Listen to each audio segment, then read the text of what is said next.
नमस्कार, आप देख रहे हैं डेली 24 भारत। मैं हूं आपके साथ स्तुति झा। बुलेटिन की शुरुआत करते हैं। सहारनपुर जनपद में मुख्यमंत्री योगी आदित्यनाथ का दौरा प्रस्तावित है, जिसके तहत वो गणेशपुर पहुंच चुके हैं। उनका आगमन दिल्ली देहरादून ग्रीनफील्ड एक्सप्रेसवे मार्ग से हुआ है। गणेशपुर के सुंदरपुर गांव में मुख्यमंत्री के स्वागत के लिए भव्य कार्यक्रम की तैयारी भी हुई थी। इसके बाद मुख्यमंत्री मोहनपुर में प्रस्तावित सभा स्थल का निरीक्षण भी करेंगे। दौरे के दौरान मुख्यमंत्री माता डाट काली मंदिर में पूजा अर्चना भी करेंगे। कार्यक्रम को देखते हुए मंदिर परिसर और आसपास के क्षेत्रों में विशेष सुरक्षा भी की गई थी। प्रशासन अधिकारियों को सभी व्यवस्थाएं दुरुस्त रखने के निर्देश भी दिए गए थे और जगह जगह पुलिस बल की तैनाती कर पूरे क्षेत्र में हाई अलर्ट जारी भी कर दिया गया था। मुख्यमंत्री के आगमन को लेकर क्षेत्र में हलचल तेज थी और स्थानीय लोगों में भारी उत्साह भी देखा गया। वहीं आपको बता दें, इस वक्त की सबसे बड़ी खबर है, नोएडा के सेक्टर 49 समेत कई औद्योगिक क्षेत्रों में फैक्ट्री मजदूरों का जोरदार प्रदर्शन देखने को मिला, जिसके चलते कई फैक्ट्रियों में ताला लगा दिया गया है। उत्पादन कार्य प्रभावित भी हुआ है। प्रदर्शन की शुरुआत फेज 2 औद्योगिक क्षेत्र से हुई थी और धीरे धीरे 49, 60, 61, 62 और 63 तक फैल गया। हालात को देखते हुए प्रशासन ने सुरक्षा व्यवस्था कड़ी कर दी है और 7 कंपनियां पीएससी और आरएएफ की तैनाती भी की गई है। साथ ही अन्य जिलों से भी अतिरिक्त पुलिस बल बुलाया गया है। पुलिस ने कार्रवाई करते हुए 50 से अधिक उपद्रवियों को हिरासत में ले लिया है। प्रदर्शन का असर गाजियाबाद तक भी देखने को मिला, जहां NH-9 पर श्रमिकों के प्रदर्शन के कारण फैक्ट्री बाधित हो गया है। सूचना मिलते ही पुलिस मौके पर पहुंची और यातायात को सुचारू कराया। प्रदर्शन को लेकर पूरे औद्योगिक क्षेत्र में तनाव की स्थिति बनी रही और प्रशासन लगातार हालत पर नजर बनाए हुए हैं। नोएडा फेज 2 के होजरी कॉम्प्लेक्स में वेतन बढ़ोतरी की मांग को लेकर कर्मचारियों का प्रदर्शन उग्र हो गया है, जिस दौरान सुबह कुछ उपद्रवी तत्वों द्वारा कई गाड़ियों में आग लगा दी गई है। आगजनी की घटना से पूरे इलाके में हड़कंप मच गया और आसपास के क्षेत्रों में भी दहशत का माहौल बना हुआ है। सूचना मिलते ही पुलिस और फायर ब्रिगेड की टीमें मौके पर पहुंची और हालात को काबू में करने के प्रयास शुरू कर दिए। प्रशासन की निगरानी में जली हुई गाड़ियों को हटाने का काम लगातार जारी और इलाके में अतिरिक्त पुलिस बल तैनात कर सुरक्षा व्यवस्था कड़ी कर दी गई है। बताया जा रहा है कि सुबह से ही नोएडा के अलग अलग औद्योगिक क्षेत्रों में कर्मचारी का प्रदर्शन जारी है, जिससे देखते हुए प्रशासन पूरी तरह सतर्क और स्थिति पर नजर बनाए हुए हैं। तो इसी के साथ आगे की जानकारी के लिए हमारे सहयोगी अरबाज हमारे साथ जुड़ चुके हैं। अरबाज, अभी प्रदर्शन चालू है और क्या कुछ स्थिति बताई जा रही है? देखिए, फिलहाल की मौजूदगी हालात की बात की जाए तो अभी कोई ऐसा मामला मोमेंट नहीं दिख रहा है। हालांकि सुबह जिस तरीके से हालात ज्यादा बिगड़ा हुआ था, कहीं ना कहीं बात की जाए पुलिस की, तो पुलिस की कम से कम लगभग 4 से 5 गाड़ियों को जला दिया गया था, आग लगा दी गई थी। कम से कम 10 से 15 गाड़ियों को पुलिस की तोड़ी गई थी। वहीं बात की जाए पुलिस की वर्दी तक फाड़ी गई है। तो जिस तरीके से देखा जा रहा था कि जो इनकी मांगे थी, 3 दिन से लगातार ये अपने मांगों के लिए नोएडा को चक्का जाम करे हुए हैं। जो नोएडा से जोड़ता है, दिल्ली रास्ता जोड़ता है, दादरी जाता है, ग्रेटर नोएडा जाता है, उस पर बीच में बैठकर ये लोग प्रदर्शन कर रहे थे। सुबह से शाम तक ऐसे ही कर रहे थे। शाम को कहीं ना कहीं उठ जाते थे, लेकिन कहीं ना कहीं जिस तरीके से देखा जा रहा था, इनकी 8 मांगे थी। 8 मांगों में से कल हालांकि जो जिला मजिस्ट्रेट मेदरोपा में है और जो गौतम नगर कमिश्नर लक्ष्मी सिंह है, उन्होंने भी एक मीटिंग की थी। बैठक के दौरान जो उनकी मांगे थी, लगभग 7 मांगों को उन्होंने बता दिया था कि हम इन मांगों को पूरी कर देंगे। लेकिन यहाँ के हालात जो बिगड़े हैं वो कल की घटना को लेकर बदले, क्योंकि कल एक महिला इकोटेक 3 में एक महिला को पैर में एक गोली मार दी थी। तो कहीं ना कहीं जो जितने भी कर्मचारी थे, शायद वो इसी चीज को लेकर भड़क गए और कहीं ना कहीं पुलिस का भी साफ तौर पर कहना था कि पुलिस द्वारा कोई गोली नहीं चलाई गई। वो महिला को जो गोली लगी है वो जो कर्मचारियों के बीच में उग्रवादी होते हैं, इस तरीके जो हालात को ज्यादा बिगाड़ने की कोशिश करते हैं, वो लोग थे। तो इसी चीज पर सीएम साहब का भी जो मुख्यमंत्री हैं योगी आदित्यनाथ, उन्होंने भी साफ तौर पर कह दिया है कि कर्मचारी के देश में जितने भी उग्रवादी हैं, तो कहीं ना कहीं उन पर सख्त कार्रवाई की जाएगी। अभी की बात की जाए तो अभी जिस तरीके से नोएडा के फेज 2 की बात की जाए या सेक्टर 59 की बात की जाए, सेक्टर 62 की बात की जाए, वहां पर कर्मचारी अभी भी मौजूद है, लेकिन हालात अभी काबू में है। और यहाँ से जो भी गाड़ियां जलाई गई थी, अगर आप यहाँ पर देखती, अभी आधे घंटे पहले चारों तरफ जब गाड़ी का जो मलबा है वो पड़ा हुआ था, और जिस तरीके से कर्मचारी पथराव कर रहे थे पुलिस और कहीं ना कहीं देखा जा रहा है कि जो कर्मचारी थे वो लगातार जो मीडिया हाउस हैं उन पर भी लगातार पथराव करते नजर आए हैं। वीडियो सोशल मीडिया पर वायरल हो चुका है और बिल्कुल मैं ये बता दूं कि जो इस तरीके का जो मीडिया लगातार इनकी कवरेज कर रहा है, इनकी आवाज उठाने की कोशिश कर रहा है, जब ये लोग मीडिया हाउस पर पथराव कर रहे हैं तो इनकी सुनवाई कैसे हो सकती है। और बात की जाए यहाँ की नोएडा की, तो नोएडा हब माना जाता है, कौन माना जाता है, औद्योगिक क्षेत्र माना जाता है, क्योंकि यहाँ पे हजारों लाखों कंपनियां फैक्ट्रियां हैं और तमाम जिस तरीके से एक कंपनी में लगभग 10 से 15-20 हजार कर्मचारी होते हैं। और अगर एक कंपनी से जिस तरीके से एक कंपनी से मामला हुआ था, अगर बात की जाए तो जैसे उन्होंने अपनी मांग रखी थी कर्मचारियों ने, अगर उनकी मांगों को पूरा कर दिया जाता है तो तमाम जितनी भी कंपनियां फिर उनके जो कर्मचारी हैं वो भी इस लाइन में लग जाएंगे, क्योंकि उनका कर्मचारी को भी साफ तौर पर कहना था कि जो हमारी वेतन वृद्धि है या हमारे हफ्ते की छुट्टी है, साप्ताहिक छुट्टी है, उसको लेकर और जो हमारा ओवर टाइम लगता है उसको लेकर हमारा जो धरना प्रदर्शन है वो है, हमारे महिलाओं के साथ बदसलूकी की जाती है। अगर कहा जाता है कि हमें हमारे पैसे बढ़ाओ, हमारी तनख्वाह बढ़ाओ, महीने की तनख्वाह बढ़ाओ, तो हमें साफ तौर पर डराया जाता है कि आपको नौकरी से निकाल दिया जाएगा। लेकिन यहाँ के हालात इस तरीके से 2 दिन के अंदर इस तरीके से बुरे हो चुके हैं, बद से बदतर हो चुके हैं चारों तरफ। और कहीं ना कहीं बात की जाए मजदूर की, ठीक है, लोग मजदूर हैं, कर्मचारी हैं, अपना हक है धरना प्रदर्शन करने का उनकी एक, लेकिन जो लोग ऑटो चलाते हैं, जो रिक्शा चलाते हैं, जो इधर से उधर जाते हैं, वो भी तो एक मजदूर हैं। जो लोग अपने घर में रोजाना कमाकर घर पर जाते हैं, उन लोगों को भी उनको देखना चाहिए। जी बिल्कुल। यहाँ पे देखा गया है कि कई फैक्ट्रियों में भी आग लगा दी गई है, गाड़ियों को भी जलाया गया है। तो ये आंदोलन कहीं ना कहीं ऐसा लग रहा है कि ये पूरा हिंसा का रूप ले चुका है, क्योंकि आंदोलन जो है वो शांतिपूर्ण किया जाता है, प्रोटेस्ट किया जाता है, लेकिन यहाँ पे अलग ही हिंसा देखने को मिल रहा है। लोगों पे यहाँ पे अटैक हो रहा है, मीडिया हाउस पे अटैक हो रहा है, गाड़ियों पे, कंपनियों पे अटैक हो रहा है। तो आगे क्या कुछ लग रहा है, पुलिस इस पे कार्रवाई करेगी? क्योंकि 50 कर्मियों को तो गिरफ्तार कर लिया गया है, लेकिन अभी भी बहुत सारे ऐसे हैं जो प्रोटेस्ट कर रहे हैं और घूम घूम के कर रहे हैं। बिल्डिंग में घुस के कांच तोड़ दिया जा रहा है, कई सारे लोग ऐसे घायल हो गए हैं। देखिए, तमाम आला अधिकारी जिसने भी नोएडा की बात की जाए, नोएडा सेंट्रल जोन की बात की जाए, ग्रेटर नोएडा की बात की जाए, जितने भी कांस्टेबल हैं, पुलिसकर्मी हैं, वो लगातार फील्ड में घूम रहे हैं। जो बड़े आला अधिकारी हैं वो फील्ड में घूमते नजर आ रहे हैं और निगाह बना रहे हैं। और अभी की जो अपडेट है वो मैं उसकी जानकारी दे दूं।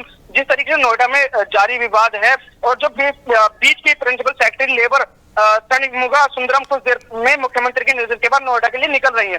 हो सकता है वो आए और जो तमाम लोग हैं उनसे बातचीत करें, आला अधिकारियों से बातचीत करें, लेकिन जिस तरीके से इन्होंने हालात एकदम पलटा लिया है, जिस तरीके से बात होती तरीके से बात की जाती, लेकिन लोगों को परेशान करना, जाम लगाना और अदर कंपनियों के शीशे फोड़ना, तोड़ना, गाड़ियों को जलाना, तो ये एक तरीके से मामला बिगड़ता नजर आ रहा था। और कहीं ना कहीं पुलिस अपनी तरफ से खामोश थी, ज्यादा कुछ कर नहीं रही थी, बाकी लोगों को समझाने बुझाने का काम कर रही थी। लेकिन अगर हालात ऐसे बन गए जहाँ गाड़ियों को जलाया गया, जहाँ पर शीशे तोड़े गए, मीडिया हाउस के शीशे तोड़े गए, तो पुलिस भी अब कहीं ना कहीं उन लोगों को गिरफ्तार करेगी। गिरफ्तार करने के बाद उनको सजा देगी, क्योंकि ये लोग जो कर्मचारियों के भेष में आके जो वीडियो सोशल मीडिया पर रील बनाते हैं, ये वो लोग हैं। और कहीं ना कहीं बात करूं मैं नोएडा की, तो नोएडा जैसे मैंने अभी कहा कि औद्योगिक क्षेत्र है, कंपनियां हैं, क्योंकि जहाँ पे इस वक्त मैं घटनास्थल पर मौजूद हूँ, फेज 2 में मौजूद हूँ, सेक्टर 82 में।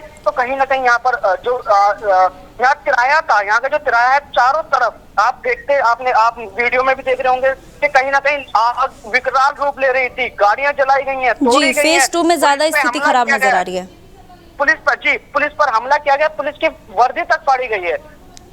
और देश का चौथा स्तंभ कहा जाने वाला मीडिया, जो मीडिया उनकी खबर को जमीन से उठाकर आगे तक पहुंचा रहा है, वो उन पे हमला कर रहे हैं। लोग समझा रहे हैं कि मीडिया हाउस है, और तमाम ऐसे कई मीडिया हाउस पर जाकर उन्होंने हमला किया है। जी बहुत बहुत धन्यवाद जानकारी के लिए। तो वही देखा जा रहा है, 50 से ज्यादा उपद्रवियों को गिरफ्तार कर लिया गया है और प्रदर्शन लगातार उग्र ही होता जा रहा है।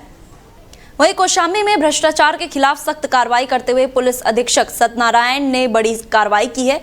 सैनी कोतवाली क्षेत्र के सायरा ओवरब्रिज पर मवेशी लदी गाड़ियों से अवैध वसूली के गंभीर आरोप सामने आने के बाद पीआरवी पर तैनात कांस्टेबल जयसिंह और शहादत हुसैन को लाइन हाजिर कर दिया गया है। ये कार्रवाई क्षेत्र अधिकारी की जांच रिपोर्ट सामने आने के बाद की गई, जिसमें अवैध वसूली की पुष्टि होने पर पुलिस अधीक्षक ने तत्काल सख्त कदम उठाया है। इस कार्रवाई के बाद पुलिस महकमे में हड़कंप मच गया है और साफ संदेश दिया गया है कि भ्रष्टाचार के मामले में किसी भी स्तर पर लापरवाही या अनियमितता बर्दाश्त नहीं की जाएगी। पुलिस विभाग का कहना है कि आगे भी ऐसी शिकायतों पर कड़ी निगरानी रखी जाएगी और दोषियों पर कठोर कार्रवाई की जाएगी। वहीं बदायूं जनपद के उसैहत थाना क्षेत्र के अंतर्गत खजूरा पुख्ता गांव में गंगा नदी में नहाने गए 5 बच्चों के डूबने की दर्दनाक घटना सामने आई है। बताया जा रहा है कि गांव के किनारे गंगा में नहाते समय अचानक गहरे गड्ढे में चले जाने से सभी बच्चे डूब गए, जिससे मौके पर चीख पुकार मच गई। ग्रामीणों और परिजनों ने तत्काल बच्चों की तलाश शुरू कर दी है, जिसमें से 3 बच्चों को बाहर निकाला गया है, जिसमें और 1 बच्चे की मौत हो गई है, जबकि 2 बच्चों को सकुशल बचा लिया गया है। वहीं 2 अन्य बच्चों की तलाश लगातार जारी है। घटना की सूचना मिलते ही पुलिस प्रशासन और गोताखोर मौके पर पहुंच गए और सर्च अभियान शुरू कर दिया है। उच्च अधिकारियों के निर्देश पर एनडीआरएफ और एसडीआरएफ की टीमें को मौके पर बुलाया गया और बताया जा रहा है कि सभी बच्चे एक ही गांव में रहने वाले हैं और उनकी उम्र 15 वर्ष से कम है, जिनमें से 2 सगे भाई भी शामिल है। घटना के करीब 6 घंटे बाद भी बच्चों का कोई पता नहीं चल सका है, जिसमें गांव में मातम का माहौल बना हुआ है और परिजन बेसब्री से बच्चों के मिलने का इंतजार कर रहे हैं। तीनों डूबी है, फिर बाकी तलाश हो रही है।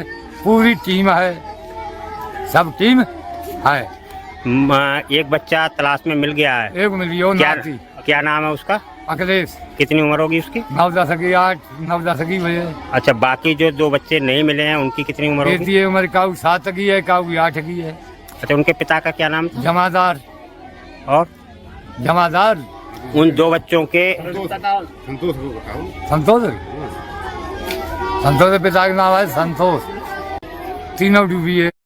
वहीं सीतापुर जनपद के खेराबाद थाना क्षेत्र अंतर्गत जौनपुर गांव में दबंगों द्वारा घर में घुसकर मारपीट और छेड़खानी की गंभीर घटना सामने आई है। पीड़ित महिला लौंग पत्नी हरिश्चंद्र के घर देर शाम गांव के एक ही 4-5 लोग धारदार हथियार लेकर जबरन घुस आए और घर में मौजूद महिला और बच्चे के साथ जमकर मारपीट की। इस दौरान आरोप है कि एक महिला के साथ छेड़खानी भी की गई। जब परिवार के लोगों ने विरोध किया तो दबंगों ने हथियार से हमला कर दिया, जिसमें 2 लोग गंभीर रूप से घायल हो गए हैं। घटना के दौरान शोर शराबा होने पर आरोपी के घर में रखी नकदी और जेवरात लेकर हथियार लहराते हुए मौके से फरार हो गए। पीड़ित परिवार का आरोप है कि जब वो शिकायत लेकर थाना पहुंचे तो पुलिस ने कार्रवाई करने के बजाय उन्हीं को धमकाया। पीड़ित परिवार अब न्याय की मांग करते हुए योगी आदित्यनाथ से कार्रवाई की गुहार लगा रहे हैं और चेतावनी दी है कि यदि पुलिस द्वारा उचित कार्रवाई नहीं की गई तो परिवार आत्महत्या जैसी कदम उठाने को मजबूर हो सकता है। मेरा नाम है भैया, हम जैनापुर से आए हैं। हमारे बच्चे को, मेरे भैया को, हमारी बेटी के साथ बहुत बुरी तरीके से मारने हमारी मम्मी और ये पोती है। वो कहते हैं जबरदस्ती उठाए ले जाएंगे, पढ़ने नहीं जाने देंगे बच्चे को। बेटी हमारी पढ़ने खैराबाद जाती कहते हैं गायब कर दीवा हुआ से ने बेटी इनकी छेड़ दीवा पता नहीं लगाई पी है। कौन कहता है? क्या नाम है उनका? उनका नाम है अवधेश राकेश, अवधेश, मोनू, सोनू, विजय। ये लोग कहते हैं उठवा जरूर देंगे। तो पुलिस से शिकायत किया, पुलिस कार्रवाई नहीं करेगी? पुलिस नहीं कर रही है, पुलिस सुन नहीं रही है, हमारी लोगों की नहीं सुन रही है, पैसा ले चुकी है, हमारी नहीं सुनती है। वो लोग कह रहे हैं हम पानी के पैसा लगा रहे हैं, कितने लगाओगे? मारपीट भी तो हुआ है बहुत मारने बेटे के हमारी कपड़े जान से मार दिन जाने जब जू नहीं है तब। वहीं अमेठी नगर पंचायत के वार्ड नंबर 7 में स्थित सैकड़ों वर्ष पुराने प्राचीन माता मंदिर पर कथित अतिक्रमण को लेकर विवाद गहराता जा रहा है। मंदिर परिसर में ताला लगाकर श्रद्धालुओं के पूजा पाठ पर रोक लगाने का आरोप लगाते हुए उद्योगपति राजेश मसाला और मंदिर समिति के अध्यक्ष सैकड़ों लोगों के साथ कलेक्ट्रेट पहुंचे और प्रशासन से कार्रवाई करने की मांग की है। इस दौरान प्रतिनिधिमंडल ने मंडल ने अर्पित कुमार को जिलाधिकारी के नाम पर संबोधित ज्ञापन सौंपते हुए मंदिर परिसर को अतिक्रमण से मुक्त कराकर सुरक्षित रखने की मांग उठाई है। मंदिर समिति के पदाधिकारियों का आरोप है कि कस्बे के कुछ अराजक तत्वों द्वारा मंदिर परिसर में जबरन ताला लगाकर कब्जा करने की कोशिश की जा रही है, जिससे श्रद्धालुओं को पूजा अर्चना करने में भारी दिक्कतों का सामना करना पड़ रहा है। इस मामले को लेकर क्षेत्र के लोगों और विभिन्न मंदिर समितियों में नाराजगी देखी जा रही है। प्रदर्शनकारियों ने प्रशासन से जल्द कार्रवाई कर मंदिर परिसर को अतिक्रमण से मुक्त कराने की मांग की है, ताकि धार्मिक गतिविधियां पहले की तरह सुचारू रूप से संचालित हो सके। मामले को लेकर प्रशासन ने जांच कर उचित कार्रवाई का आश्वासन भी दिया है। देखिए, आप मीडिया के बंधु हैं और आप भली बात जानते हैं कि मैं जिला पंचायत अध्यक्ष भी हूँ, जनप्रतिनिधि हूँ, और आज कितना लोकल प्रेशर समाज का हम सब लोगों के ऊपर है कि सारे पूजा कमेटी में, आपकी जानकारी के लिए बता दूं, कालका देवी धाम, घाटी शक्तिपीठ अमेठी, रामलीला समिति अमेठी, दुर्गा पूजा संचालन समिति अमेठी, विश्व हिंदू परिषद अमेठी, हनुमानगढ़ी मंदिर अमेठी, इन सारे कमेटी और जनमानस ने आज ये तय किया कि आप चलिए और जिला प्रशासन को ये ज्ञापन दिया जाए।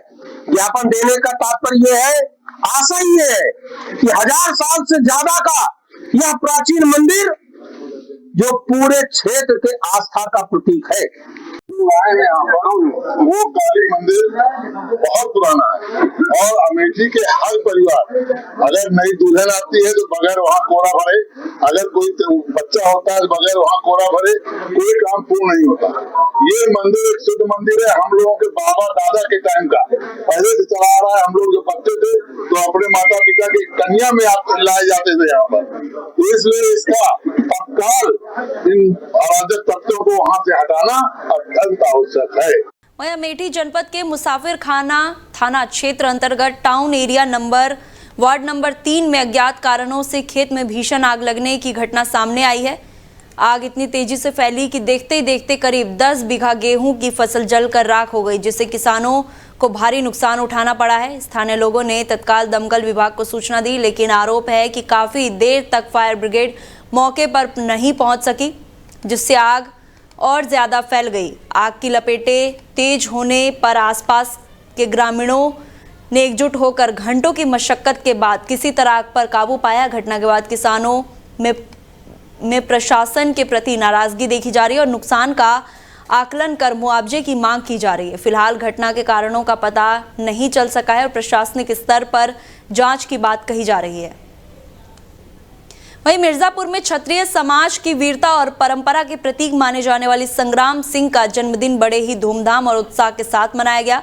इस अवसर पर क्षत्रिय सभा द्वारा एक भव्य कार्यक्रम आयोजित किया गया, जिसमें समाज के कई गणमान्य लोग और युवा बड़ी संख्या में शामिल हुए। कार्यक्रम की शुरुआत संग्राम सिंह के चित्र पर माल्यार्पण कर और पुष्प अर्पित कर की गई और उपस्थित लोगों ने उनके साहस, त्याग और आदर्शों को याद करते उन्हें श्रद्धांजलि दी।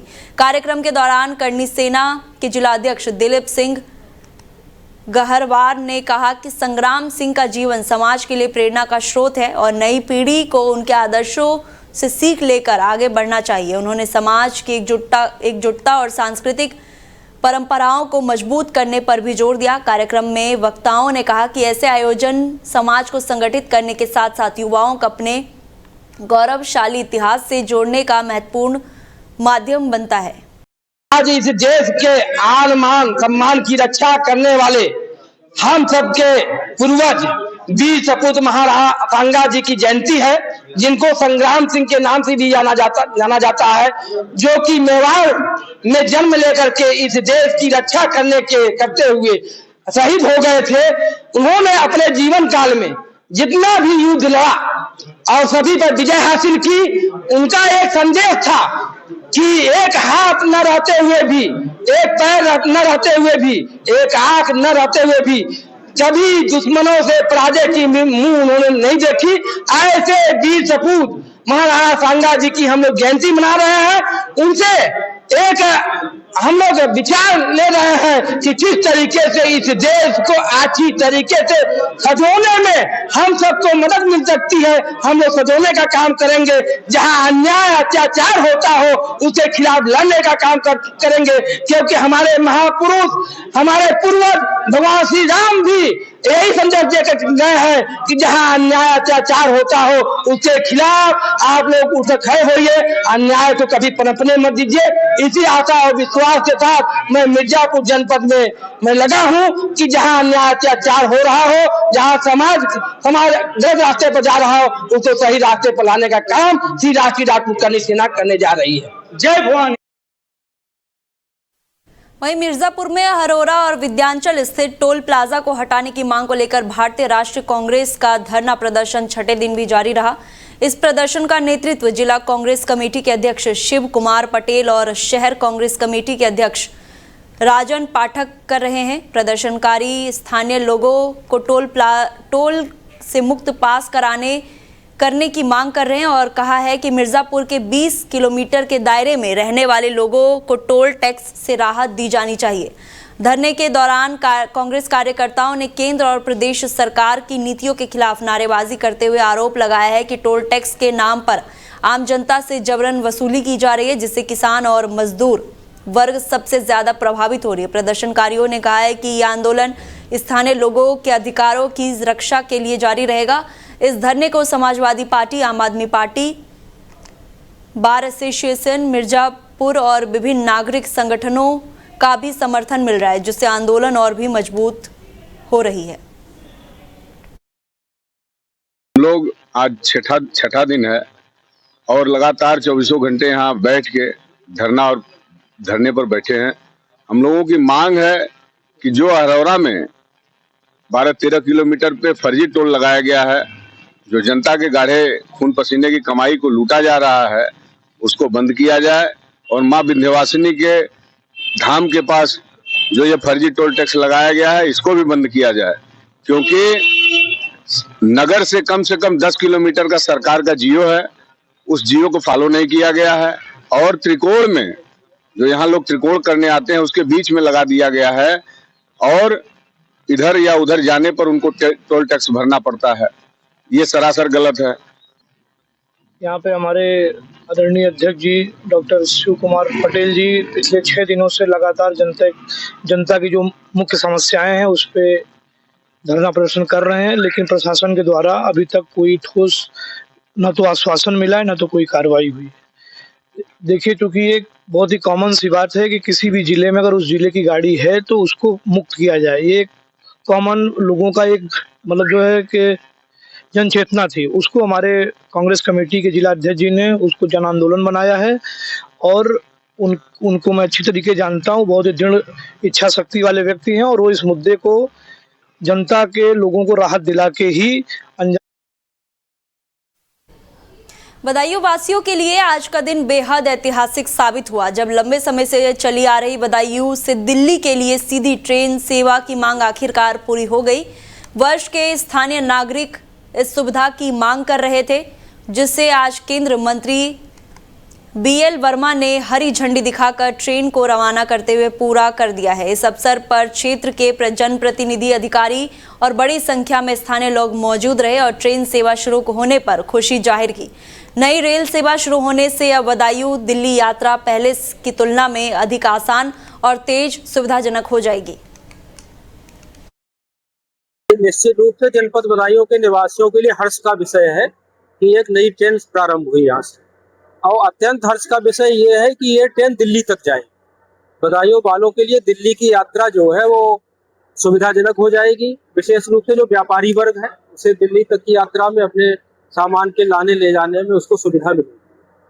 तो ये आज ऐतिहासिक दिन है। आज़ादी के बाद से निरंतर इसकी मांग चल रही थी कि बदायूं को दिल्ली से जोड़ा जाए, राज्य की राजधानी से जोड़ा जाए, प्रयागराज से जोड़ा जाए, लेकिन एक मांग आज़ादी के बाद की एक बहुत पुरानी मांग आज पूरी हुई है कि बदायूं से दिल्ली के लिए ट्रेन सेवा प्रारंभ हुई है। दिल्ली पर सीधी ट्रेन की आज बदायूं जनपद वासियों को बहुत बड़ी सौगात मिली है। इस रेल की सौगात के लिए आदरणीय प्रधानमंत्री मोदी जी को और रेल मंत्री जी को मैं बदायूं की जनता की ओर से और अपनी ओर से बहुत बहुत आभार व्यक्त करता हूं।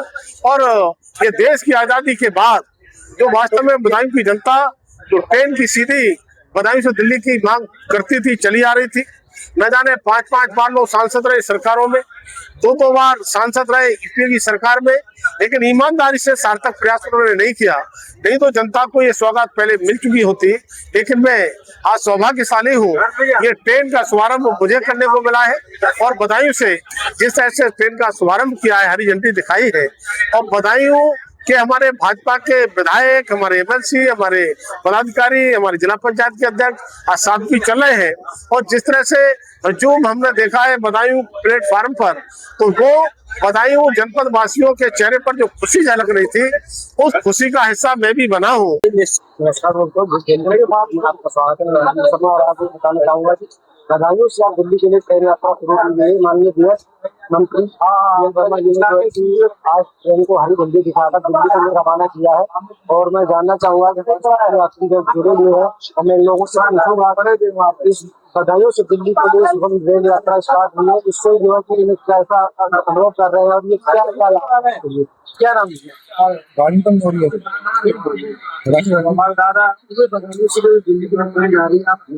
बहुत बढ़िया बात है। आपको कैसा महसूस कर रहे हैं? बढ़िया हो रहा है। क्या आपको अच्छा लगता है इसमें भी आवाजों के देखिए, मैंने आप कभी जाना है कि यहाँ पे जो पैसेंजर लोग है और ये जो कुछ बदायूं से भी है और कई लोकल के भी, मैं जानना चाहूंगा कि मेरे साथ में पैसेंजर और जुड़े हैं। क्या नाम है? सर, मेरा नाम यादराम शर्मा है। आप कहाँ जा रहे हैं? और बरेली आ रही हैं। ये तो बदायूं से दिल्ली के लिए ट्रेन यात्रा शुरू की गई है, गृह मंत्री वर्मा जी जो आज हरी झंडी दिखाने से रवाना किया है, आप कैसा महसूस करते हैं? ये बहुत अच्छा फील हो रहा है सर।